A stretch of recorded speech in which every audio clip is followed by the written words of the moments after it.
नमस्कार, नेशन 24 में आपका स्वागत है। मैं नीरज। बिहार में पंचायत चुनाव को लेकर जो है तैयारियां शुरू हो चुकी है। लगातार हर पंचायत में प्रत्याशी प्रतिनिधि और वर्तमान मुखिया जो है अपने क्षेत्र का दौरा कर रहे हैं और जनता से मिलकर उनकी समस्या और दिक्कतों को सुन रहे हैं और कैसे निदान होगा इस पे काम कर रहे हैं। नेशन 24 की टीवी जो है पूरे बिहार के पूरे पंचायत का दौरा कर रही है और वहाँ जाके जनमानस से मिल रही है, जनता से मिलके उनके समस्या को सुन रही है। कितना काम हुआ है, कितने कार्य योजना पे कार्य हुआ है, क्या भ्रष्टाचार रहा है, बिचौलियों ने कितना काम किया है, कितने पैसों का लेन देन हुआ है, ये सारी चीज़ों पे चर्चा और परिचर्चा करके समझ रही है पंचायत के हाल और बेहाल को। इसी क्रम में अभी हम मौजूद हैं श्रीपुर पंचायत में, जो बेलागंज प्रखंड में पड़ता है, जिला गया में पड़ता है। और हमारे साथ मौजूद हैं चंदन कुमार जी, जो यहाँ के मुखिया प्रत्याशी हैं। पिछले बार भी ये चुनाव लड़े थे, पर कुछ चंद वोटों से ये हार गए थे। इस बार भी अपने जोर-शोर के साथ और जनता के कहने पर ये चुनाव में खड़े हुए हैं। आइए अभी हम इनसे जानते हैं इस पंचायत के बारे में और कितना काम हुआ है, कितना विकास हुआ है और कैसे ये कौन-कौन मुद्दे को लेके जनता के बीच जाएँगे और कैसे इस पंचायत का विकास को ये आगे बढ़ाएँगे। इन सारी चीज़ों पे भी हम इन चर्चा और परिचर्चा इनसे करते हैं। नेशन 24 आने के लिए आपका बहुत-बहुत धन्यवाद। नेशनल 24 आवर को सबसे बधाई देता हूं कि हमारे पंचायत में श्रीपुर पंचायत के अंतर्गत सिमरा ग्राम में आपका बधाई हो, आपका आगमन हुआ है। पहला मेरा सवाल है कि आपके नज़र में आपकी पंचायत में कितना विकास दिखता है? देखिए, सवाल तो बहुत अहम आपका सवाल है। तो सबसे पहली बात है कि जो हमारे माननीय नीतीश कुमार की जो योजना चला है, सबसे पहले 7 निश्चय के अंतर्गत में, और इस योजना के अंतर्गत में और नीतीश जी का जो लक्ष्य था कि हर गांव में हमारा विकास हमारा पहुंचे और विकास के माध्यम से हमारी जनता को लाभ मिले। लेकिन अभी जो वर्तमान में जो देखा जा रहा है, सबसे पहला 7 निश्चय में जो नल जल योजना का जो चला है, उस योजना में बहुत तरह का मतलब उसमें दर्शाया गया है। जो अभी देखिए हमारे गांव में एक वार्ड नंबर 3 है, जो लगभग 6 महीना से नल जल जो पानी का व्यवस्था जो है एकदम बेकार चला हुआ है और सब पानी पीने के लिए तरस रहे हैं। जो हम लोग को पहले 25 फीट पर बोरिंग चलता था, उस सब बोरिंग फेल कर गया और इसके बीच में पानी पीने के लिए आदमी तरस रहे हैं। और हमारे जो वर्तमान मुखिया के द्वारा जो कार्य चलाया गया है और सरकार का जो एस्टीमेट दिया गया था कि पाइप जो बिछाना है वो 3.5 फीट की गहराई पर बिछाना है, लेकिन भ्रष्टाचार के आधार पर, भ्रष्टाचार के कारण और घूस लेने के कारण या कमीशन के कारण पूर्ण रूप से एस्टीमेट के आधार पर कार्य नहीं हुआ। इसके कारण जहाँ के तहाँ पाइप पे फट गया है। फटने के कारण पानी पूर्ण रूप से जनता के बीच में नहीं पहुँच पा रहा है। आप जब जनता के बीच जा रहे हैं तो इन सब समस्याओं से जनता आपको रूबरू करा रही हो, कैसे कैसे शिकायतें लेके जनता आपके पास आती है, कौन कौन सी योजनाओं की शिकायत आती है आपके पास? बहुत सारी योजनाएं हैं, जो योजना हुआ और करने के बाद कागज़ पर ही हो रहा है और पूर्ण रूप से धरातल पर नहीं हो रहा है।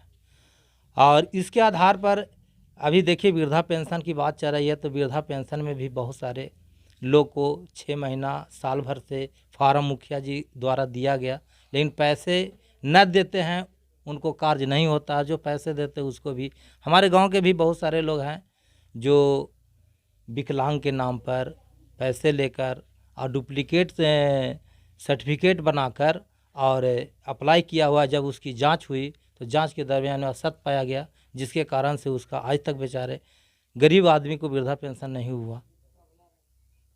और विशेष तौर पर ऐसा भी देखने मिल रहा है कि आप कहीं भी जाइए, अब श्रीपुरी गांव में एक है जिसमें आपका एक ही योजना पर 2 कार्य किया जा रहा है और पैसा दोनों योजना से निकाला जा रहा है। पहले पीसीसी था, आज फेवर ब्लॉक लगाया जा रहा है और पीसीसी से पहले भी पैसा निकल चुका है।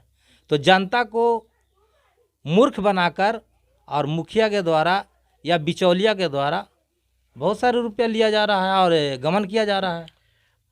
अभी आप जब जनता के बीच जा रहे हैं तो कौन कौन से मुद्दों को लेके उनसे बात कर रहे हैं? विकास तो एक मुद्दा है ही, और कौन कौन से मुद्दा है जो लगता है कि आपकी पंचायत में बहुत जरूरी है? सबसे पहले देखिए, हमको सबसे पहला, हम भी एक किसान का बेटा हैं जी। और हम लोग जिस तरह से कृषि कार्य पर सबसे बड़ा है जो अन्नदाता है, अन्नदाता सबका अन्न की ज़रूरी है। और हम लोग के बीच में सिंचाई का कोई व्यवस्था नहीं है। एकमात्र एक फल्गु नदी है, जिस फल्गु नदी से हम लोग को पानी आने का साधन था, लेकिन यहाँ पे फल्गु नदी की बालू की गहराई इतना हो गया है कि पैन से कम 20 फीट गड्ढा हो गया है। और हम लोग को बीच में अगर नदी में कितनों बाढ़ ज़बरदस्त आता है, फिर भी पानी हम लोग के आता नहीं है।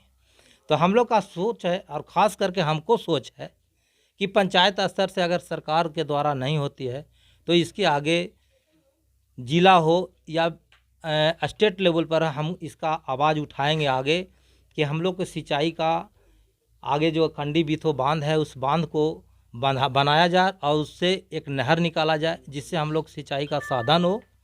और जिस तरह से अभी खाना पूर्ति किया जा रहा है, अभी देखिए छोटा छोटा जो पैन है, उसमें सरकार के द्वारा जो सफाई की योजना चल रहा है, वो खाना पूर्ति हो रहा है। और खाना पूर्ति से किसान का कहीं कोई सुविधा नहीं मिल पाएगा। इसलिए हमको सरकार का से आग्रह है कि जो हम लोग का नदी फल्गु नदी एकमात्र जो सिंचाई का साधन है, उस साधन को पूर्ण रूप से व्यवस्था किया जाए, और जो अवैध रूप से बालू का उठाव किया जा रहा है उसको रोका जाए। इसलिए कि पानी का जो स्रोत होता है बालू का ही होता है, और बालू जब तक रहेगा तब तक पानी आपका स्टॉक रहेगा। बालू ख़त्म तो पानी ख़त्म। अभी हम लोग को बीच में जो पेयजल चल रहा था 25 फीट पर मात्र चलता था, और 45 फीट पर सिंचाई का बोरिंग चलता था। लेकिन आज के दौर में 150 फीट पर चलता है आपको बोरिंग जो सिंचाई का होता है, और पेयजल का है 60-65 फीट पर भी पूर्ण रूप से पानी व्यवस्था नहीं होता है। तो हमको जनता से एक ही चीज़ कहना है कि जिस तरह से भ्रष्टाचार अभी जैसे इंदिरा आवास जो सरकार का योजना चलाई है, उसका नाम बदल गया है। और हाँ, तो अभी प्रधानमंत्री आवास योजना जो चला है, उस योजना में पूरे बिहार में, हमारे ही पंचायत में नहीं, पूरे बिहार में लूट खसोट हुआ है। और इंदिरा आवास के नाम पर किसी से 50,000, किसी से 35,000, और इतना नहीं, ऐसे लोग को जो मिला जो इंदिरा आवास लायक है नहीं, लेकिन वैसा को दिया गया जिसका 1 इंच मिट्टी नहीं है, और उसका इंदिरा आवास दिया गया। इससे 50,000 पर 50 फीट पर बात किया और उसको दे दिया गया। और जिस गरीब को रहने का जगह नहीं है, जिसका फूस का झोपड़ा है, उसका नाम तक नहीं आता है।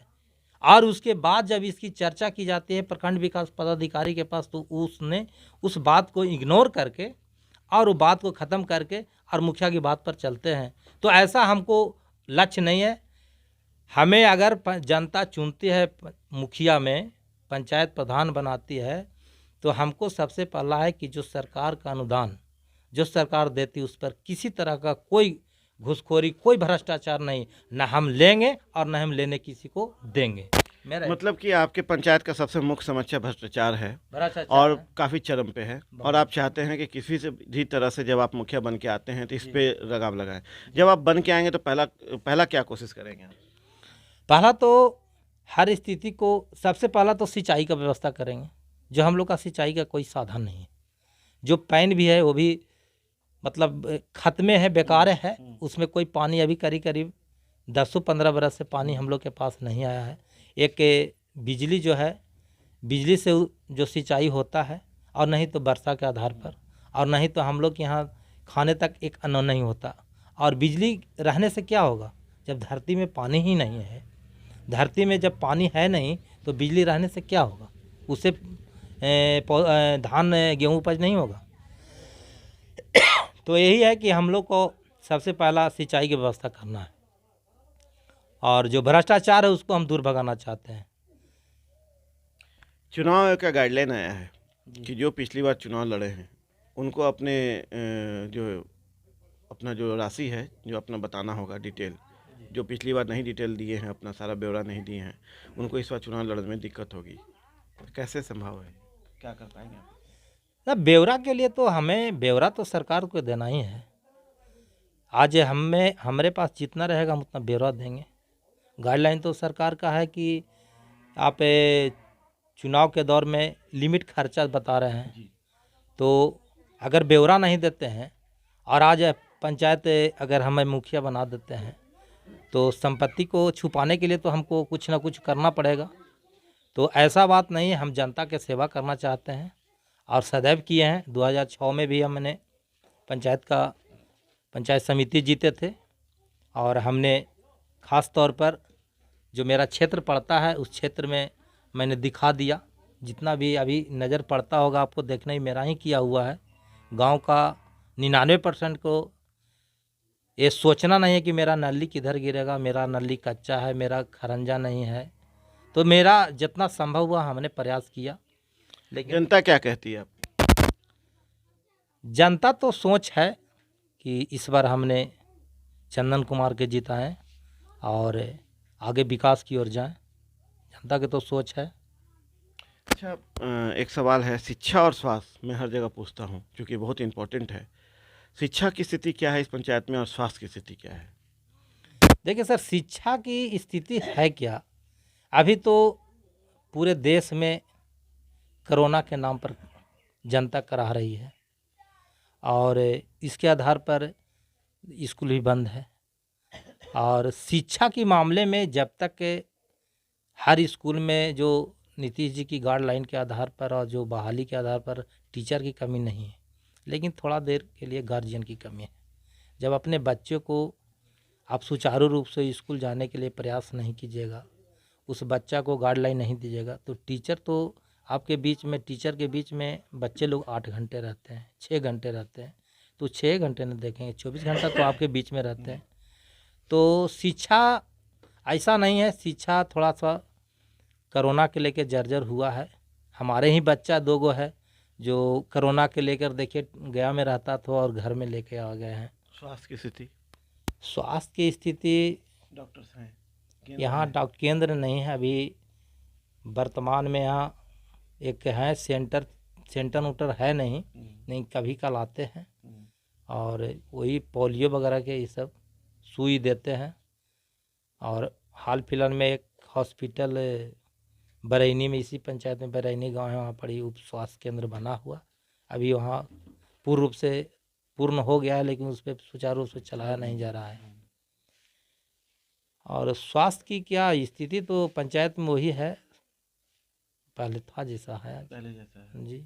क्या संदेश देना चाहेंगे अपने पंचायत के लोगों को?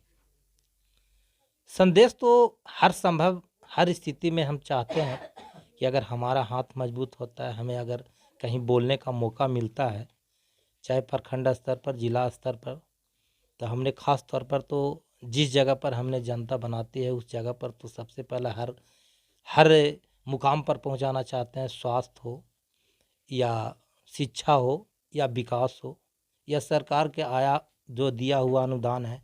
अभी शौचालय जो हमारे पंचायत में 2018 में ही हमारे वर्तमान मुखिया के द्वारा, प्रखंड विकास पदाधिकारी के द्वारा खुला शौच से मुक्त किया गया था, लेकिन आज तक पूर्ण रूप से शौचालय नहीं बना। और जिसका बना भी हुआ है, जो अपने स्तर से सरकार के अनुदान जो हौसला मिला कि 12,000 रुपया सरकार दे रही है और उसके बावजूद भी कुछ अच्छा बनाना चाहते हैं, तो 12,000 के अलावे जो भी लगाए उसको, उस आदमी को भी 12,000 नहीं मिला और ऐसे आदमी को मिला जिसको नक्शा तक नहीं है कि ये शौचालय बनाए हुए हैं, और उसको पैसा निकासी किया गया है।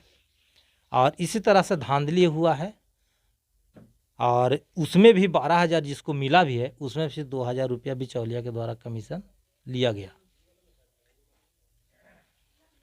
तो अभी आप सुन रहे थे चंदन कुमार जी को, जो श्रीपुर पंचायत के मुखिया प्रत्याशी हैं। बहुत विभाग ढंग से ये अपनी बातों को रखे हैं, सारी जानकारियाँ दी हैं, पंचायत की क्या स्थिति है, वर्तमान स्थिति क्या है, लोग कैसे जी रहे हैं, कहाँ पे कमी है, बिचौलिए कैसे काम कर रहे हैं, भ्रष्टाचार का क्या स्थिति है, आवास पे कितना पैसा लिया गया है, शौचालय पे कितना पैसा लिया गया है, जिनके पास ज़मीन है वहाँ भी शौचालय आवंटित कर दिया गया है। इन सारी चीज़ों पे जो भ्रष्टाचार दिख रहा है स्पष्ट तौर से कहीं ना कहीं बहुत बड़ी बात है और विकास में कहीं ना कहीं अवरोध करने का एक बहुत बड़ा माध्यम है। सवाल है कि जनता को चुनना है, जो बेहतर प्रत्याशी हैं, जो बेहतर मुखिया बनेंगे और विकास कर पाएंगे, ये सब जनता के हाथ में होती है। क्योंकि चुनाव नज़दीक है, मैं कुछ और भी बोलना चाह रहे थे हमारे चंदन जी, तो मैं सोच रहा हूँ कि एक बार उनसे और एक सवाल कर लूँ। जानू जी, आप कुछ बोलना चाह रहे थे? इस पंचायत में बिहार सरकार जो पंचायत भवन बनाने का जो सरकार ने निर्णय लिया और हमारे पंचायत में बिहार सरकार पंचायत भवन का निर्माण का सारी चीज़ हुआ है, लेकिन सरकार का निर्देश है कि पंचायत के मुख्यालय में बनना है, लेकिन हमारे मुखिया के द्वारा पंचायत पर न बनाकर अपने ही गांव में उन्होंने बनाने का कार्य शुरू किया और एक तल्ला बन चुका है, जिसके कारण हमने बहुत जगह पर आवेदन दिया। उस आवेदन पर सुनवाई नहीं की गई है। इसके आधार पर हमने हाई कोर्ट भी किया हुआ है।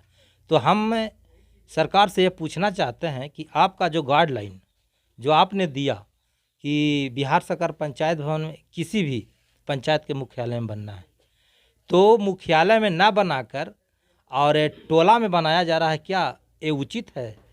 हम सरकार से यह जानना चाहते हैं, जो कि पूरे पंचायत का जो हमारे गांव का 11 गांव है, कोई ऐसा गांव नहीं है जो श्रीपुर मुख्य जो मुख्यालय है उसको उस गांव से गुजर के ही जाना पड़ता है किसी भी कार्य के लिए। और जिस जगह पर हम लोग ने ज़मीन का चयन किया गया है और उस जगह पर छोड़कर और फतेहपुर जो गांव है, जो मुखिया के गांव है, जो श्रीपुर का टोला होता है, उस टोला में बनाया गया है। इसके खिलाफ हमने प्रखंड विकास पदाधिकारी, अंचलाधिकारी, गया जिला पदाधिकारी को दिया गया है, फिर भी इस पर किसी तरह का कोई कार्रवाई नहीं की गई है। और इसी के आधार पर हमने हाई कोर्ट भी किया है। जो गाइडलाइन के आधार पर ये जो बनाया जा रहा है वो गलत तरीक़ा से बनाया जा रहा है, और हम चाहते हैं कि सरकार के गाइडलाइन के आधार पर पंचायत के मुख्यालय में बनना ही सुनिश्चित हो और अच्छा रहे।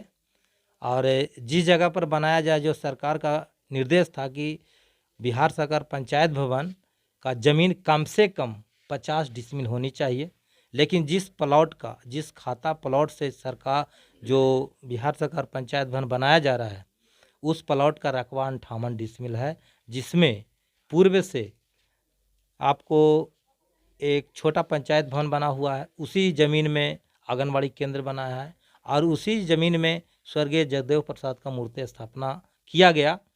बाकी हमने एनओसी मांग किया अंचलाधिकारी से कि 58 डिसमिल का प्लॉट जो है उसमें इतना पहले से पूर्व से बना हुआ है, बाकी शेष ज़मीन आपको कितना बचा उसका एनओसी मांगे, आज तक सीओ नहीं दिए। तो हम चाहते हैं कि जो मुखिया द्वारा जो दमंगता के आधार पर जो बनाया जा रहा है अपने स्तर से अपने गांव में, वो उचित नहीं है। सरकार के गाइडलाइन पर होनी चाहिए, और जिससे जनता को जिस जगह पर बनाने के लिए हम लोग मुख्यालय में बनना, जो जनता का लाभ होना चाहिए वो लाभ नहीं पी पाएगा। और जिस तरह से श्रीपुर पंचायत में जिस ज़मीन का हमने चयन करके दिया था, उस ज़मीन का एराजी 1 एकड़ 14 डिसमिल है, और उस जगह पर हर जनता को सुविधा मिलता, इसमें कोई किसी तरह का किंतु परंतु नहीं था। तो मुझे रुकना पड़ा था क्योंकि कुछ अहम चीज़ें रह गई थी जिन्होंने अभी प्रकाश डाला है चंद्र कुमार ने। भ्रष्टाचार